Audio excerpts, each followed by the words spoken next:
आज 15 अगस्त की संध्या पर आप सभी देशवासियों को हार्दिक शुभकामनाएं एवं मंगल कामनाएं। विशेषकर विधि व्यवसाय से जुड़े हुए सभी बंधु बांधव एवं साथियों को भी शुभकामनाएं।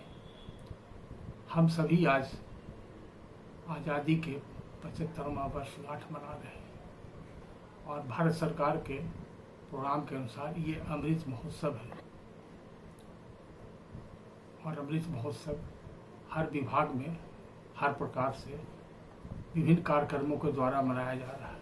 और विगत 2-3 दिनों से आप लोगों ने देखा होगा कि हिंदुस्तान के सभी इलेक्ट्रॉनिक मीडिया या प्रिंट मीडिया में इस संबंध में तरह तरह के समाचार हिस्ट्री से संबंधित और विधि विधान से संबंधित आ रहे हैं। इसी क्रम में आज हम कुछ वैधानिक पहलुओं पर चर्चा करेंगे और यह जानने का प्रयास करेंगे जो कि जनमानस के लिए भी जरूरी है और खास करके विधि व्यवसाय से जुड़े हुए सभी व्यक्तियों के लिए भी आवश्यक है, चूँकि वैधानिक पक्ष जानना भी आवश्यक है। जनमानस में ये बैठ गया है कि 15 अगस्त 1947 को आज़ादी मिली, लेकिन विधि के विद्यार्थी होने के नाते मैं यह समझता हूँ कि यह भावना पूर्णतः सत्य नहीं है। असत्य कहना भी उचित नहीं है, लेकिन पूर्णतः सत्य नहीं है, इसलिए इसको अर्ध सत्य कहा जा सकता है। वस्तुतः हम लोगों को आज़ादी 15 अगस्त 1947 को नहीं मिली थी। 15 अगस्त 1947 को सिर्फ ट्रांसफ़र ऑफ पावर हुआ था। इसका मतलब ये हुआ कि ब्रिटिश रूलर जो यहाँ पर रूल कर रहा था उसने अपना रूल करने का अधिकार भारतीयों को दिया, लेकिन उसका वर्चस्व, उसका आधिपत्य और उसका शासन समाप्त नहीं हुआ पूर्णतः। सभी विधि विधान उसके लागू रहते थे और ब्रिटिश साम्राज्य के अंतर्गत ही जो भारतीय अधिकारी नियुक्त हुए उन लोगों को कार्य करना था। इसलिए ये कहना उचित नहीं है कि हम लोग को आज़ादी वही मिली। चूँकि ये जनमानस में बैठ गया है, इसलिए हम लोग आज़ादी का महोत्सव मना रहे हैं और मनाते आ रहे हैं, जो गलत नहीं है। जन भावना का भी प्रतीक है और होना भी चाहिए, देश के गौरव का भी प्रतीक है। हर भारतीयों का ये कर्तव्य है कि अपने राष्ट्रीय ध्वज का सम्मान करें और जब भी स्वतंत्रता दिवस या गणतंत्र दिवस आए तो उसके अवसर पर जो भी सरकारी अर्ध सरकारी या जिस विभाग में जहाँ भी जो है जुड़े हुए हैं उस कार्यक्रम में भाग लें और अपने स्तर से भी भाग लें और इस महोत्सव को खास करके 75वें दिवस पर अवश्य मनाएं। अब इस संदर्भ में ट्रांसफ़र ऑफ पावर के बारे में वैधानिक पक्ष यह है कि ये ट्रांसफ़र ऑफ पावर होने के पहले ब्रिटिशर्स ने सोचा और अपने ब्रिटिश पार्लियामेंट में उन लोगों ने एक प्रस्ताव पास किया। बाद में वो अधिनियम बना जो इंडिया इंडिपेंडेंस एक्ट 1947 है। नाम तो इसका जरूर रखा गया इंडिपेंडेंस एक्ट 1947। इसी से भी भ्रम होता है कि इसी एक्ट से फ्रीडम मिला, ऐसा पूर्णतः सत्य नहीं है। संपूर्ण भारत उस समय डोमिनियन ऑफ इंडिया कहा जाता था, ब्रिटिश इंडिया कहा जाता था। तो ब्रिटिश इंडिया में आज का जो पाकिस्तान है, अफगानिस्तान है, बांग्लादेश है, बर्मा जो अब म्यांमार कहलाता है, ये सब ब्रिटिश इंडिया का ही पार्ट था। यहाँ तक कि सिक्किम, भूटान और नेपाल भी ब्रिटिश इंडिया का ही पार्ट था। अब ब्रिटिश इंडिया का पावर ट्रांसफ़र करना था, तो ये इतिहास के पन्नों में है और विधि व्यवसाय से जुड़े व्यक्ति जो लीगल हिस्ट्री ऑफ इंडिया पढ़े हैं या पढ़ना चाहते हैं, पढ़ने के इच्छुक हैं, वो इतिहास के पन्नों में जाकर देख सकते हैं। और सामान्य इतिहास के विद्यार्थी और विद्वान भी जानते हैं किन किन कारणों से अंग्रेज़ों को भारत छोड़ना पड़ा और विवश होकर के कितने प्रकार के आंदोलन हुए, उस सब सत्य हिंसा का आंदोलन के अलावा क्रांतिकारियों का आंदोलन हुआ, सबका प्रभाव पड़ा। अंत में ब्रिटिशर्स ने निर्णय लिया कि हमको भारत छोड़ना है।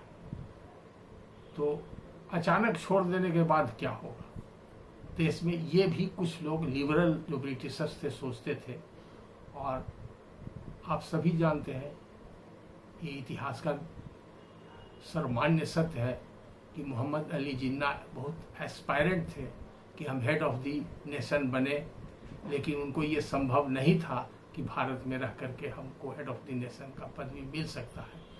तब उन्होंने जो प्रयास किया उसमें वो सफल रहे, और उसकी गहराई में नहीं जाऊंगा, ये प्रमाणित सत्य है कि उनके प्रयास से पाकिस्तान एक अलग देश जो आज है उनके प्रयास से ही बना, और वो पाकिस्तान के प्रथम गवर्नर जनरल हुए। और हमारे हिंदुस्तान के, भारतवर्ष के, या कहिए इंडिया के, ब्रिटिश इंडिया के फर्स्ट गवर्नर जनरल हुए राजा गोपालाचारी, और वहाँ अली मोहम्मद जिन्ना। तो जब ये एक्ट बना तो एक्ट से सिर्फ पावर का ट्रांसफर हुआ, और पुराना एक्ट जो था गवर्नमेंट ऑफ इंडिया एक्ट, जिसके तहत ब्रिटिशर्स लोग इंडिया पर रूल कर रहा था, उस गवर्नमेंट ऑफ इंडिया एक्ट के बहुत सारे प्रावधान को भी इसमें इंक्लूड कर दिया गया। इसमें एक सेक्शन में उसके बारे में भी लिख दिया गया कि वो भी लागू रहेगा। तो जब गवर्नमेंट ऑफ इंडिया एक्ट, जिसके तहत ब्रिटिशर्स रूल कर रहा था इंडिया पर, वो लागू रहेगा, तो ऐसे स्थिति में पूर्णतः स्वाधीनता कैसे मिली। तो इसीलिए दोनों को ओथ दिलाना था। Mountbatten last Britishers governor general India के थे, और उनको ही पदभार देना था। पाकिस्तान के लिए मोहम्मद जिन्ना को, और हिंदुस्तान के लिए यहाँ पर चर्चा का विषय रहा था, लेकिन अंततः निर्णय हुआ राजा गोपालाचारी जी को बनाया जाएगा फर्स्ट वाइसरॉय। लेकिन माउंटबेटन उस समय कुछ दिन के लिए लंदन चले गए थे, वहाँ पर प्रिंसेस एलिजाबेथ की शादी थी, उसी में वो व्यस्त थे। तो 14 फरवरी 1947 से लेकर के 24 फरवरी तक वो एक्टिंग गवर्नर जनरल भी रहे थे। बाद में उनको परमानेंट गवर्नर जनरल नियुक्त किया गया था। तो ओथ दिलाने का काम लॉर्ड माउंटबेटन का था, तो एक ही दिन दोनों जगह ओथ नहीं दिला सकते थे, इसलिए 2 दिन रखा गया। किन कारणों से पहले पाकिस्तान गए, ये कोई विषय अभी चर्चा का नहीं है। पहले पाकिस्तान गए, यानी कि 14 अगस्त 1947 को पाकिस्तान में जाकर उन्होंने पावर ट्रांसफ़र किया मोहम्मद अली जिन्ना को, और उनको ओथ दिलाया, और 15 अगस्त को इंडिया आकर के इंडिया में उन्होंने ओथ दिलाया। राजा गोपालाचारी जी 15 अगस्त 1947 को ओथ लिए, और वे गवर्नर जनरल ऑफ इंडिया हो गए। जब गवर्नर जनरल ऑफ इंडिया हो गए तो उन्होंने ओथ लिया, तो ब्रिटिश एम्परर के नाम में ओथ लिया।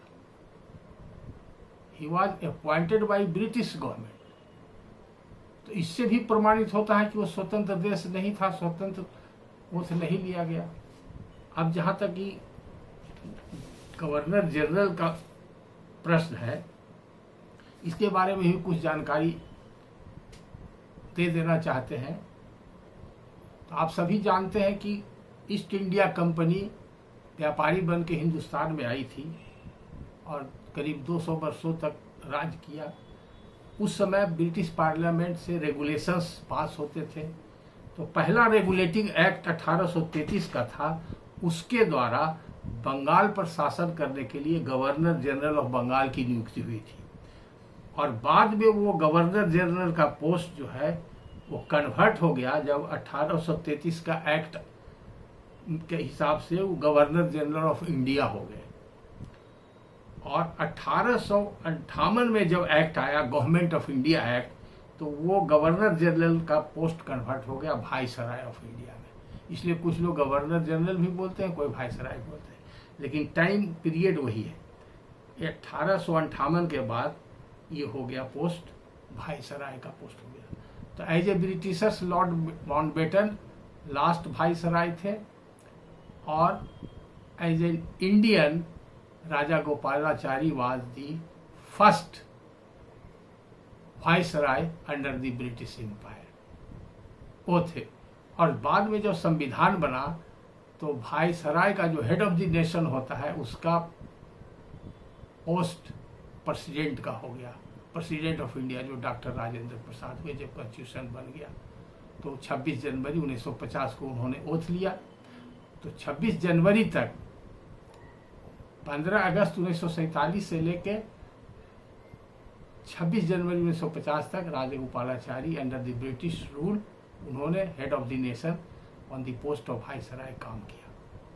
ते हुई इस संदर्भ में जानकारी कि एक्चुअली हम लोग को आज़ादी विधिवत कानून के मुताबिक नहीं मिली, लेकिन चूंकि हमारे head of the nation Indian बनाए गए थे, इसलिए उनके तहत जो कार्य संपादन होने लगे, इसलिए जनमानस में डायरेक्ट कंट्रोल जो ब्रिटिशर्स का ख़त्म हो गया, इनडायरेक्ट कंट्रोल रहा, जो विजिबल नहीं होता था आम जनता को। और उस समय उतनी शिक्षा भी नहीं थी लोगों के बीच में, और जो राजनीतिक पक्ष के लोग थे वो लोग इसको आज़ादी के दिवस मनाना शुरू किए। इसीलिए आप देखते हैं कि पाकिस्तान पहले एक दिन मनाता है 14 अगस्त को अपना आज़ादी दिवस, और हम लोग 15 अगस्त को मनाते हैं। ये परिपाटी चली आ रही है, बरसों से चली आ रही है, इसलिए इसमें कोई बदलाव होने की संभावना नहीं। लेकिन हम सभी जानते हैं कि जब संविधान बना 26 जनवरी 1950 को, जब भारत के संविधान को अंगीकार किया गया, तो उसके तहत देश का शासन प्रशासन कार्यरत करने लगा, और प्रथम राष्ट्रपति डॉक्टर राजेंद्र प्रसाद बने और प्रथम प्रधानमंत्री जवाहरलाल नेहरू बने। तो ये स्वतंत्रता दिवस का वैधानिक पक्ष मैंने आपके सामने रखा। दूसरा वैधानिक पक्ष मैं ये रखना चाहता हूँ कि हम लोग जो झंडा फहराते हैं उसके बारे में वैधानिक पक्ष। पहले एक अंतर हम बता देना चाहते हैं। झंडा फहराना, झंडा लहराना, हिंदी में ध्वजारोहण इत्यादि कई शब्दों का प्रयोग होता है, लेकिन उसमें वैधानिक अंतर क्या है बहुत कम लोग समझते हैं। और किस प्रकार झंडा फहराना चाहिए, इसमें भी कई बार देखा गया है कि गलतियां होती है। कई संस्थाओं में, कई स्थानों पर, या तो सरकारी या सरकारी संस्थान जहाँ भी रहे हों, ऐसी गलतियां देखने को मिलती है। आज भी उतना वैधानिक जानकारी और अवेयरनेस लोगों में नहीं है, इसकी आवश्यकता है। और कम से कम नई पीढ़ी के लिए, और विशेषकर विधि व्यवसाय से जुड़े हुए लीगल फैक्ट्रिटीज के लिए ये बहुत आवश्यक है कि हम लोग झंडे का सम्मान करें, उसका जो समारोह मनाए सम्मान पूर्वक मनाए, झंडे का कहीं अपमान नहीं हो। और अगर अपमान होता है तो विधान क्या है उसके संबंध में, क्या वो उसके लिए कोई सजा निर्धारित है और किस विधान के अंदर निर्धारित है, ये भी यहाँ पर संक्षेप में आज हम इस चर्चा में बात करना चाहेंगे, ताकि लीगल अवेयरनेस इसके बारे में भी हो, खास करके members of the legal fraternity को। ऐसे तो आम जनता के लिए भी ये जानना बहुत आवश्यक है। फ्लैग होइस्टिंग हम लोग अंग्रेजी में बोलते हैं, एक वर्ड है होइस्ट, उससे हुआ फ्लैग होइस्टिंग, और दूसरा है वर्ड फर्ल, इसलिए अनफर्लिंग ऑफ फ्लैग भी कहते हैं। तो फ्लैग होइस्टिंग और अनफर्लिंग ये दोनों का थोड़ा सा टेक्निकल एस्पेक्ट को देखा जाए, जो लिटरल मीनिंग जिसको डिक्शनरी मीनिंग कहते हैं इसको देखा जाए, और उसका फिर वैधानिक पक्ष भी हम इसके बारे में चर्चा करेंगे। तो होइस्ट एक वर्ड है अंग्रेजी में। होइस्ट का मतलब होता है रेज, ऊपर उठाना। कैसे उठाना? तो by means of some mechanical device, pulley वगैरह जैसे रहता है, इसे कोई खंभा हो, पोल हो, पोल में कोई पुली लगाया हुआ हो और पुली के जरिए किसी चीज़ को नीचे से ऊपर खींचा जाता है रस्सी के सहारे। तो इस डिवाइस को, अगर किसी वस्तु को नीचे से ऊपर उठाना है किसी डिवाइस से, तो उसको होइस्ट कहते हैं। और होइस्ट करने की प्रक्रिया जो हुई, होइस्टिंग उसको कहते हैं, इसलिए अंग्रेजी में कहते हैं फ्लैग होइस्टिंग। और फर्ल का मतलब क्या होता है? किसी भी वस्तु को समेटना, समेट करके बांधना या रोल अप कर देना। तो फर्ल से बना अनफर्ल, मतलब अगर कोई लपेटा हुआ है तो उसको खोल देना, तो हो गया अनफर्ल। और अनफर्ल से अनफर्लिंग, इसलिए दो वर्ड बहुत कॉमन है।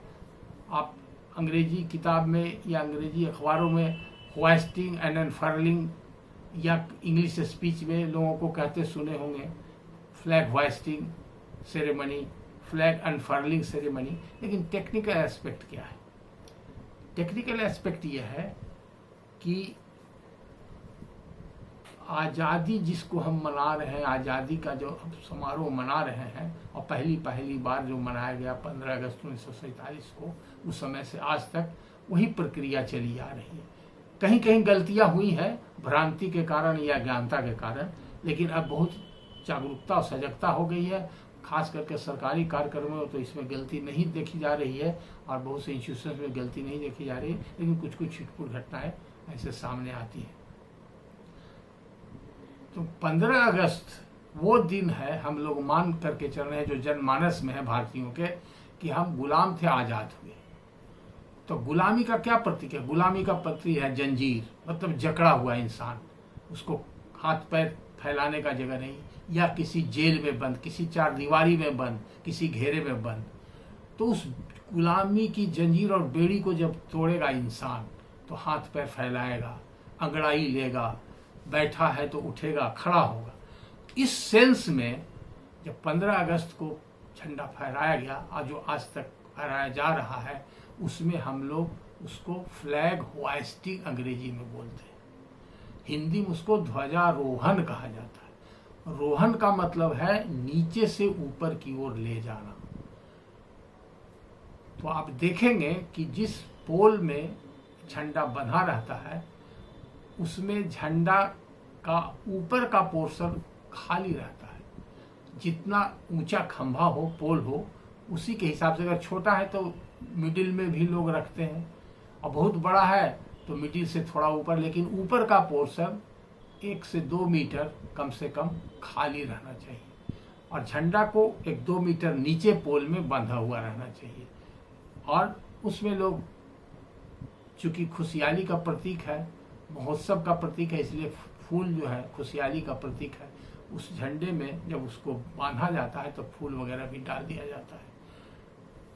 तो जो व्यक्ति 15 अगस्त को झंडा फहराता है, तो उस झंडे को जो पोल के टॉप से नीचे में या मिडिल पोर्शन में बंधा होता है, उसको रस्सी के सहारे खींच करके ऊपर ले जाया जाता है। ये प्रॉपर तरीका है।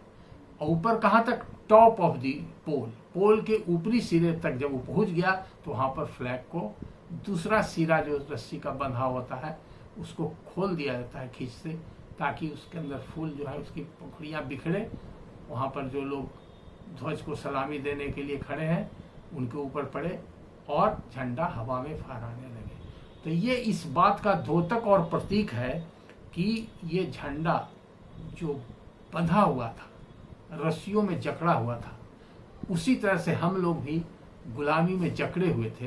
अब हम आज़ाद हो गए हैं, तो जब आज़ाद हो गए हैं तो हम जितना अंगड़ाई ले सकते हैं अंगड़ाई ले, हंसे, खिले, खुशी में आ जाए।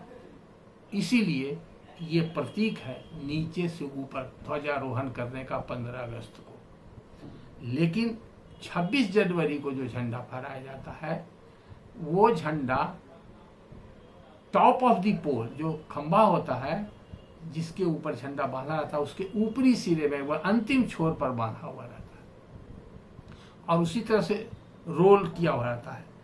तो फर्ल का मान ही होता है रोल अप करना, लपेटना, बांधना। तो फर्ल किया हुआ झंडा मतलब टॉप ऑफ द पोल के ऊपर झंडा बांधा हुआ है। तब उसको हम लोग, जब झंडा जो व्यक्ति फहराता है वो एक रस्सी को खींचता है तो उसको बोलते हैं अनफर्ल करना, माने जो बंधा हुआ है उसको खोल देना। इसीलिए अंग्रेजी में इसको अनफर्लिंग ऑफ फ्लैग कहते हैं। ये 26 जनवरी को मनाते हैं, वो गणतंत्र दिवस कहलाता है। उस दिन झंडा फहराने का ही तरीका है, क्योंकि हम आज़ाद हैं और आज़ाद मुल्क में हमको ऊपर बढ़ने का कोई लिमिट नहीं है, स्काई इज द लिमिट। तो जो हमारा झंडा का ऊंचाई है, जितना हमारा पोल है, मीन्स जितना मेरा सामर्थ्य है, उसके टॉप पर ये झंडा फहराएगा। तो इसीलिए इसको 26 अगस्त को जो झंडा फहराते हैं उसको अनफर्लिंग ऑफ फ्लैग कहते हैं, और 15 अगस्त को जो फहराते हैं उसको होइस्टिंग ऑफ फ्लैग कहते हैं। ये रहा होइस्टिंग के बारे में। अब इसके बारे में विधि विधान क्या है, ये भी कुछ जानना जरूरी है। उसके बारे में अभी हमारे पास एक कोड है। इस कोड के बैकग्राउंड के बारे में बताएं आपको कि सर्वप्रथम एक कानून इंडियन पार्लियामेंट से पारित हुआ जिसका नाम है the emblems and names within bracket prevention of improper use bracket बंद act, 1950. This is very short act consisting of only 9 sections.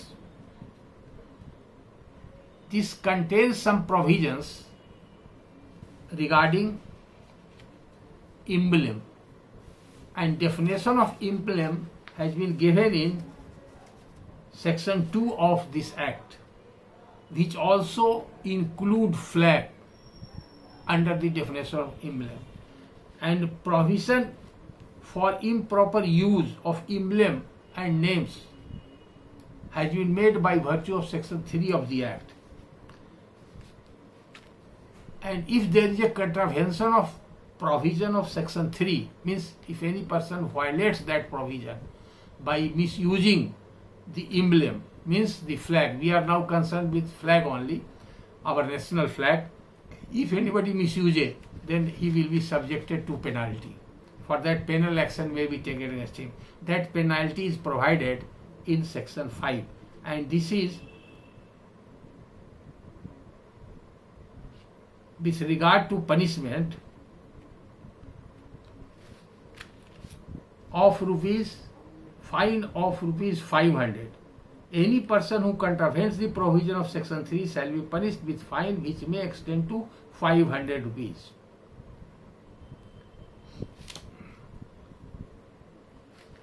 Then another act was also enacted after it. That act is a smaller act. It is called the Prevention of Insults to National Honor Act 1971. This act contains only 4 sections. The object of this act is to prevent insult to national honor and integrity. And in this context, national flag especially has been taken into consideration. The expression Indian national flag includes any picture, painting, drawing or photograph or other visible representation of Indian national flag or of any part or parts thereof made of any substance or represented on any substance. So this wide definition has been given, and all those matters have been included in the expression Indian national flag.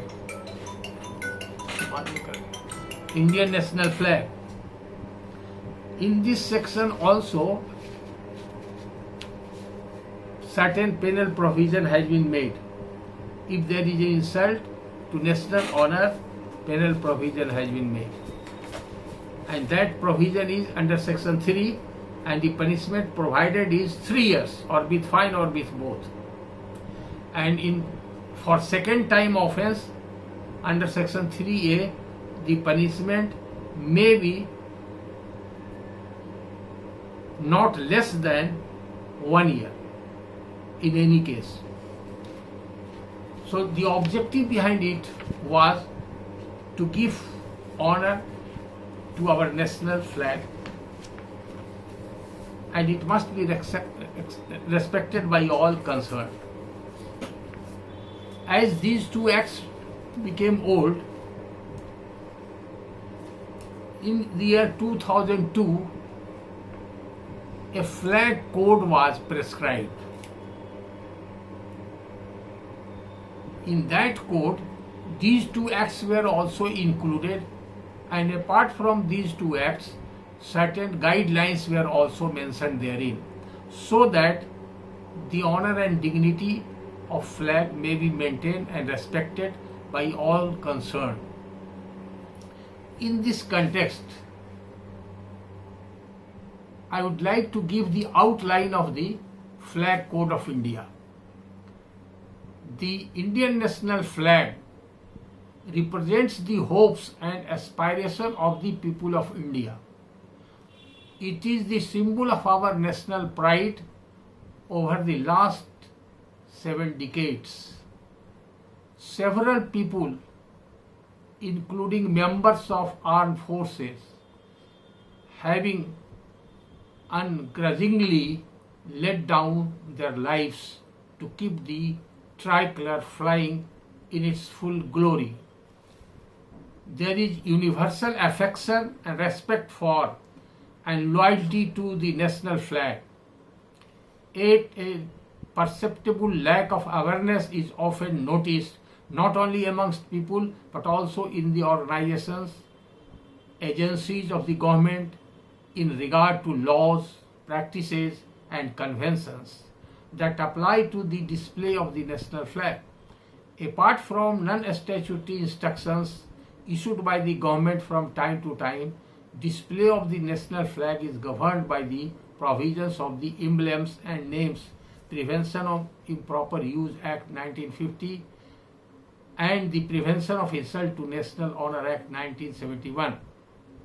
Flag Code of India 2002 is an attempt to bring together all such laws, conventions, practices and instructions for the guidance and benefit of all concerned. For the sake of convenience, the Flag Code India 2002 has been divided into 3 parts. Part 1 of the code contains general description of the national flag. Part 2 of the code is devoted to the display of the national flag by members of public, private organizations, educational institutions, etc. Part 3 of the code relates to display of the national flag by central and state governments and their organizations and agencies. Flag Code of India 2002 takes effect from 26th of January 2002 and supersedes the Flag Code India as existed previously. So this is all about the Flag Code and the hoisting of flag and unfurling of flag. But at the same time, I would also like to add about the name of our country. At this juncture, I am tempted to give a brief account of the name of our country. And before pointing out all those names of our country, at the outset I would like to say that India is the only country in the world which has got 2 names most popular. In English it is India and in Hindi it is Bharat. There is no other country in the world which has got one name in one language and another name in the another language. But taking into account, because India has got several names since time immemorial, and those names were given by the outsiders according to the time and age, status and situation of the country prevailing at that time. So at this juncture, today, when we are celebrating this Independence Day, I am tempted to unfold those names before all of you for your knowledge as well as to enrich about your knowledge about the nation, our nation. It would be a pride for our nation to know all about our nation. And therefore, before this, I must point out Article 1 of our Constitution. The legislatures also taken note of this fact, that if we say India, what does it convey? If we say only Bharat, what would it convey? And still it is a matter of debate amongst the political institutions and political leaders that in India there are two types of peoples. One who lives in India and other who lives in Bharat. Because it indicates differences between elite people and common mass, the downtrodden, the members of the last lines. Therefore, it is but natural for the Parliament to recognize both the name, and that's why such provision is made in Article 1 of the Constitution of India. Now start with the name of our country. In most ancient time, in Vedic text and scriptures, India was known as Ajnab Vars. And at the same time, in some Indian mythological books, it was also called Jambu Deep. Jambu Deep. Jambu Deep. Perhaps this name was given, this country was known for the rest of the world as an island. Geographically and technically it is not an island because it is not surrounded by all the four sides by sea. There are sea, it is surrounded by sea only by three sides, and in the northern side it is surrounded by Himalayan range. It is technically called peninsula, but whatever may be the situation, so Deep was added and Jambu was named because at that time when the first civilization grew in the Sindhu Valley, Sindhu Ghati ki Sabhyata, so there were jungle of jamun tree, in English which is called blackberry. So on the basis of that jamun tree and the area of land known as island, the peoples of the other world, including the some inhabitants, used to name India at that time as Jambu Deep. Later on, it was also named as Navi Vars. The Dravid people during Rig Veda period called it Aryavart, and in some epics and books of history it is also mentioned as Bharatvars or Bharatam. Then how this Bharat, as it is being recognized all over the world, our country as Bharat, and it had got constitutional name as Bharat. This name came on the name of mighty King Bharat. आप सभी जानते हैं कि पांडवों और कौरवों के पूर्वज राजा दुष्यंत थे, जिनकी पत्नी शकुंतला थी, और उन दोनों के पुत्र भरत से, जो उस समय संपूर्ण भारत पर राज्य करते थे। He was also known as a mighty king of India at that time. चूंकि बचपन की कहानियां आप लोग जानते होंगे, पढ़े होंगे कि बचपन में ही वो शेर के बच्चों के साथ खेला करते थे, उनके दांत गिना करते थे। उन्हीं राजा भरत के नाम पर ये देश का नाम भारत पड़ा, जो आज तक हम लोग आ रहे हैं। फिर उसका नाम मध्यकालीन युग में हिंद कैसे कहलाया, और हिंद से हिंदुस्तान बना और अरबों द्वारा अल हिंद कहा जाने लगा। तो हिंद, हिंदुस्तान और अल हिंद, इसके बारे में भी थोड़ा चर्चा करेंगे। आज जो ईरान है वो पहले फारस था और हिंदुस्तान का ही पार्ट था राजा विक्रमादित्य के समय। तो यहाँ से जो लोग सिंधु घाटी से लोग जाते थे व्यापार करने के लिए उन प्रदेशों में, फारस वगैरह में, तो वहाँ के लोग, फारसी लोग, यहाँ के लोगों को, चूंकि सिंध से आए हैं ये लोग, सिंध प्रदेश के रहने वाले, सिंध क्षेत्र के हैं, सिंधु नदी के किनारे रहने वाले सिंध कहलाते थे, तो उन लोग सिंधु बोलते थे। लेकिन स का उच्चारण फारसी में ह की तरह होता था।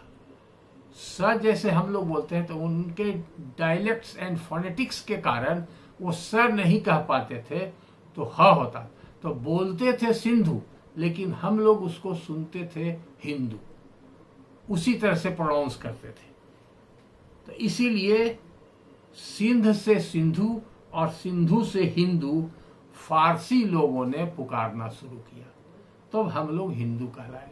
आज भी इसका प्रमाण मिलता है कि ईरान और अरब के कुछ देशों में हिंदुस्तान से कोई भी व्यक्ति मुसलमान या हिंदू जाता है, सबको वो लोग हिंदू ही कहते हैं, मुसलमान को भी वहाँ हिंदू कहते हैं। तो हिंदू, हिंद के सिंध से हिंद हुआ, हिंद से हिंदू हुआ, और हिंदू लोग जहाँ रहते हैं जिस स्थान में, उसको हिंदुस्तान कहा गया। तो इसे इसकी उत्पत्ति हुई। तो तीन नाम हो गया, हिंद, हिंदुस्तान, और उसी को एशिया के कुछ मध्य पूर्व देशों द्वारा अल हिंद भी कहा गया।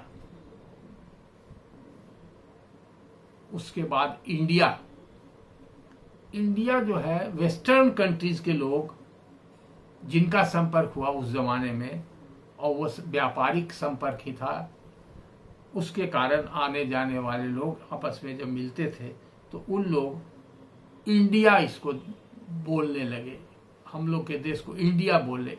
ये पहली बार वेस्टर्न कंट्रीज के लोगों ने बोला। उसका भी एक कारण था, चूंकि सिंधु वैली को वेस्टर्न वर्ल्ड वाले लोग इंडस वैली, सिंधु घाटी को वो लोग प्रोनाउंस करते थे इंडस वैली। तो इंडस वैली से वो लोगों ने वर्ड क्वाइन किया और इजाद किया, इंडस से इंडिया बना दिया। तो जो this part of our country, जो सिंधु घाटी के इर्द गिर्द फैला हुआ क्षेत्र था, उसमें रहने वाले व्यक्ति, इंडस वैली में रहने वाले व्यक्ति को इंडियन पुकारते थे वो लोग, इसलिए इंडिया नाम पड़ा। तो इसका ओरिजिन, इसका वर्ड इंडिया, और जो हमारा नाम देश का इंडिया है, ये वेस्टर्न वर्ल्ड वाले लोगों का दिया हुआ नाम है। अब आइए, चाइना में इंडिया के बारे में बहुत नाम प्रचलित हुआ समय समय पर। तो सर्वप्रथम इंडिया का नाम चाइना में, जो हिस्ट्री बुक में मिलेगा, एंशिएंट हिस्ट्री ऑफ चाइना में मिलेगा, तियानजू कहा जाता था इंडिया को, तियानजू। बाद में कोरिया वाले लोग इसको चियोनचुक बोलते थे, चियोनचुक। उसी तरह से सीमा कियान सिजी, ये सिंधु बोलते थे, सेंदू, SHENDU, सेंदू। चाइना में एक डायनेस्टी था कूचा। तो कूचा डायनेस्टी के समय चाइनीज लोग इंडिया को इंतेजिया बोलते थे। इंतेजिया, YINTEJIA, इंतेजिया। जब ह्वेनसांग हिंदुस्तान आया था, आप सभी जानते हैं, इतिहास में ये दर्ज है।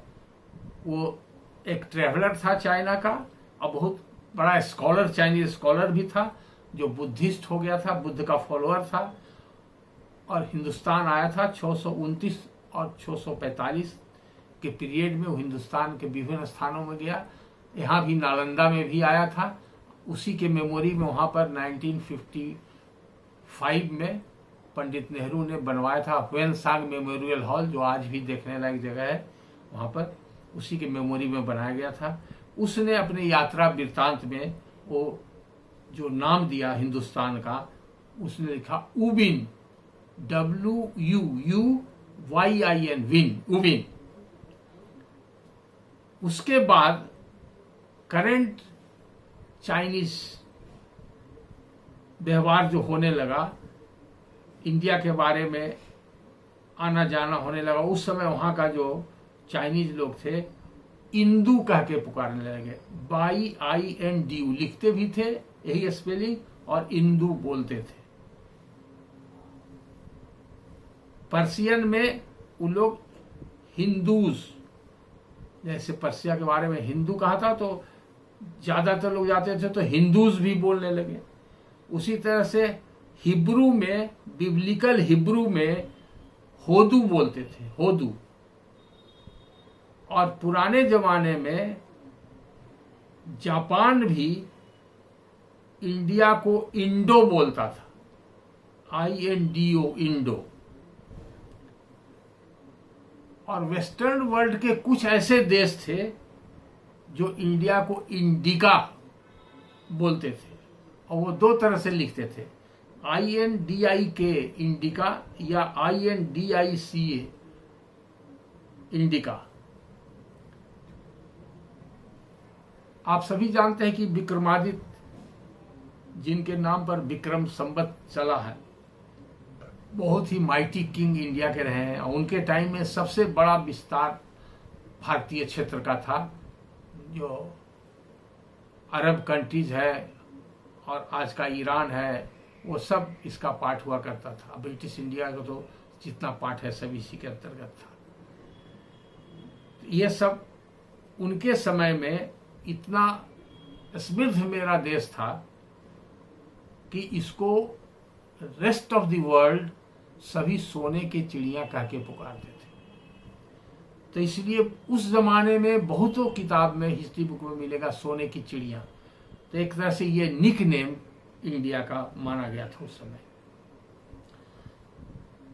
मेसोपोटामिया में भी बहुत पुरानी सभ्यता है। वहां के रहने वाले लोग सुमेरियंस जो कहलाते थे, उन लोग अलग नाम से इंडिया को पुकारते थे और बोलते थे। वो लोग बोलते थे या लिखते थे मेलुहा, MELUHA, मेलुहा, या मेलुखा, MULUKKHA, मेलुखा। और हमारे तमिलनाडु में भी पुराने जमाने में तमिल में इसको नबलम धेयम भी कहते थे, नबलम धेयम।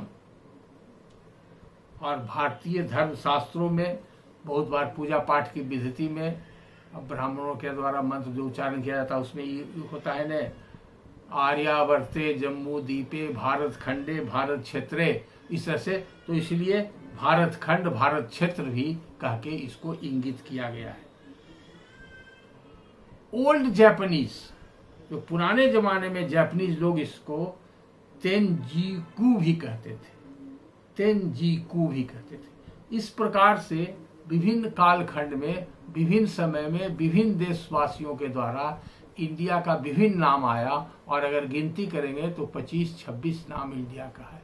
तो हमारा भारत कितना महान और कितना विशाल था, इस बात का भी गौरव करना चाहिए हम सब भारतवासियों को। आज स्वतंत्रता दिवस के ऊपर आज इसकी जानकारी प्राप्त करके भी हम लोग को खुश होना चाहिए, और इस पर्व को मनाने में एक कड़ी और भी जुट जाएगा कि हमारे अनेक नाम हैं। अब अंत में एक सुप्रीम कोर्ट के जजमेंट से हम अपने लेक्चर का समापन करेंगे। ये चूंकि हमने वैधानिक पक्ष बताया तो इस पर एक विवाद हुआ फ्लैग के इंसल्ट के ऊपर कि क्या कोई आम नागरिक अपने घर में, दफ्तर में अपने तरीके से झंडा फहरा सकता है या नहीं फहरा सकता है, कब फहरा सकता है, अपने गाड़ी पर फहरा सकता है कि नहीं। ये तरह तरह की भ्रांतियां रही और पहले देश में कई जगह घटनाएं ऐसी हुई, कहीं तो राजनैतिक विद्वेष के कारण, कहीं पर अज्ञानता के कारण, और कई जगह सचमुच में झंडा के साथ इंसल्ट हुआ भी है। तो इस कंटेक्स्ट में सभी विधि व्यवसाय से जुड़े व्यक्तियों को एक जजमेंट अवश्य पढ़ना चाहिए और उस जजमेंट के बारे में जानना चाहिए। और इसका फैक्ट्स बहुत ज़्यादा नहीं है, लेकिन इसका वैधानिक पक्ष बहुत अच्छा है। आप सभी जानते हैं कि नवीन जिंदल एक बहुत बड़े इंडस्ट्रियलिस्ट हैं। ये उन्हीं का केस है। नवीन जिंदल मध्य प्रदेश में अपने फैक्ट्री में, अपने फैक्ट्री के ऑफिस में उसके टॉप पर झंडा फहरा रहे थे। झंडा फहराने पर वहाँ के स्थानीय जो पदाधिकारी थे उनको एतराज हुआ कि आप प्राइवेट ऑफिस के ऊपर झंडा कैसे फहरा सकते हैं। ये इनका जो था कंपनी था, फैक्ट्री, वो रायगढ़ में था और वहां पर ये फहरा रहे थे अपने ऑफिस के ऊपर में। तो इनको रोका गया। तब इन्होंने अपने अधिकार के लिए उच्च न्यायालय, मध्य प्रदेश उच्च न्यायालय में एक रिट याचिका दाखिल किया। तो रिट याचिका में इनके विपक्ष में भारत सरकार और मध्य प्रदेश सरकार दोनों, चूंकि पक्ष बनाए गए थे, पक्षकार थे, विरोध किया बहुत से कारणों से, जिसमें कि वो दोनों कानून जिसका मैंने हवाला दिया, 50 का एक्ट और 71 का एक्ट जो था, उसके आधार पर उन लोगों ने ऑब्जेक्ट किया कि इससे नेशनल फ्लैग का इंसल्ट होता है और ऐसा फ्रीक्वेंटली कोई भी व्यक्ति जब चाहे मनमानी ढंग से झंडा का प्रयोग नहीं कर सकता। अंत में यूनियन ऑफ इंडिया की तरफ से माननीय उच्च न्यायालय में